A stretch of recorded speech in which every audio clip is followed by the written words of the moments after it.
Ito. Medyo taghirap talaga ito. Medyo madilim dahil sa walang ilaw. Ayan, mayroon mga naglalaro.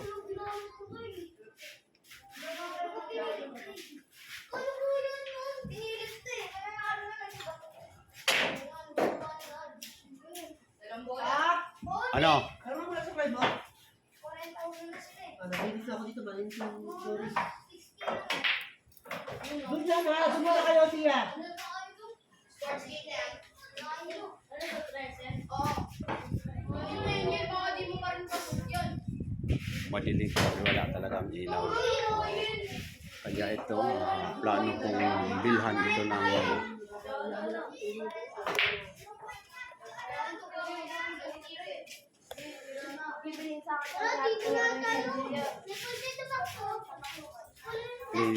plano ko itong bilhan ng solar.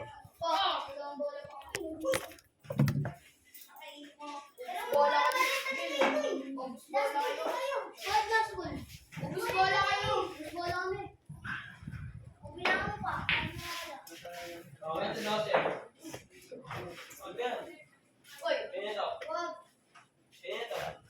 Wala na yan. Last boy na kami. Orte lang kayo. Ubus bola pala kami. Eh, yun nga yung verb eh. Kasi ano.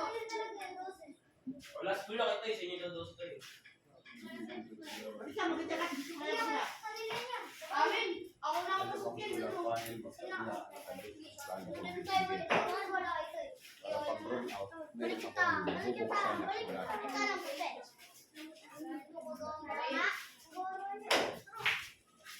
Ito, nag-burn out, lalo na pag okay ngayon araw, medyo maliwanag dahil araw. Pero paggabi madilim yan.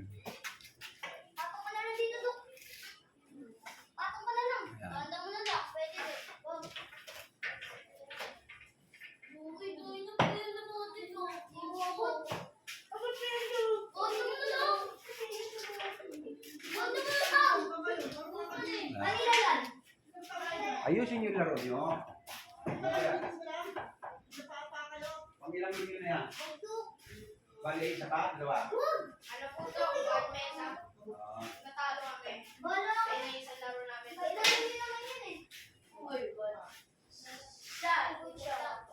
Kanina tuloy. Ayusin mo kami. Ako na. Ako na yun. Hindi ko malaman kung 1,000 watts o 500 watts ang bibili ko solar panel.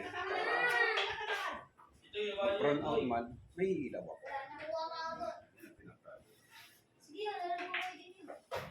Ball. Hindi. Kasi pag araw, okay lang naman ito, medyo maliwanag. Pero pag gabi, hindi ka makakapaglaro pag gabi. Talagang madilim pag Ito gabi. yung bagong toy. Ha? Ito, gawa ko din ito eh. Sports game.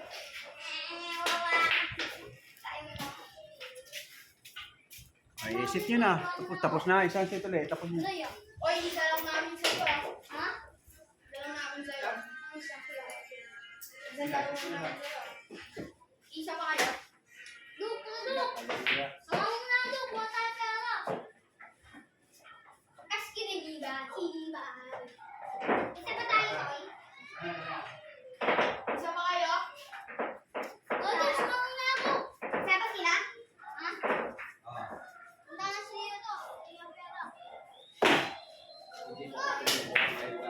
Eight ball yun eh. Aking mga tuturuan na bata kasi bakasyon. Pag bakasyon, hiwa-hiwala yung mga bata. May mga umuwi ng probinsya. Ano, mahirap pala kumuha ng team. Kaya antayin ko sila kasi maraming bata pero hindi fix na taga rito sa lugar namin. Mga iba-iba. Yung mga taga rito malapit sa amin, ayan, wala yung iba. Nasa bakasyonan. Kaya sabi ko nga noon ay magkakaroon ako ng bagong pangatlong batch ng mga tinuturuan ko sa mga bata. Pero hanggang ngayon ay hindi pa rin ako kumukuha kasi wala nga yung mga batang mga dito lang sa malapit sa amin. Puro malalayo itong mga lugar dito.